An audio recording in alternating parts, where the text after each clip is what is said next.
A është mirë mu përdor çaj me sheqer?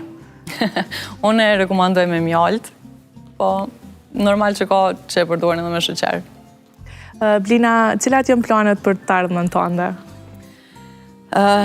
E mira është me jetu momentin. Mirë po, na tash jemi të punu edhe në disa erza organike që prap kanë të bëj me bimt. Disa erza që kultivohen në Kosovë dhe punohen në Kosovë, mirë po, pa tjetër duhet me përfshi edhe erza që nuk mundet me ofru Kosova, po që është e rëndësishme është që na po mundohem prap me sjell këtë produkte në standardin organik. Po një mesazh për vajzat e reja?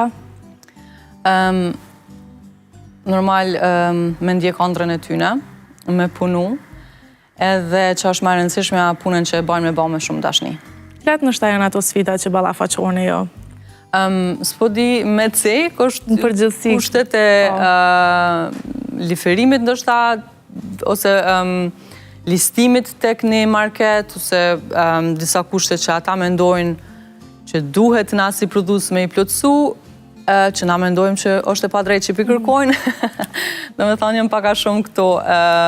Mirë po, unë gjithmonë thamë duhet mu suportu pak ma shumë prodhues vendor, nuk munden ndoshta të njëjtat kushtet që i kërkojnë për një kompani që tashmë është gjigant, ose ndoshta ka shumë vite në funksion, me na kërku edhe neve që veç sa kemi hy ose jemi të hy në treg.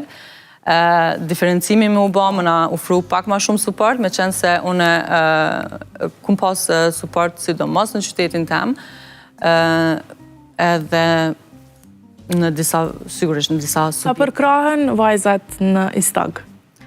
Ta shju që unë jam e Istogut, po Istogu me të vërtet jemi shumë suportiv ndaj njëri tjetrit, ose ndaj ideve të reja, ose kështu që unë kum një shumë ngrohtësinë aty, jam kanë edhe jam, vazhdojt jam e suportume prej edhe marketeve dhe do më thonë fusha që na tentojmë me i fut produkte, kështu që në Istog është kjo dashnia që e kemi dhe respektin ndoshta që e kemi për njëri tjetrin. Po dashnia për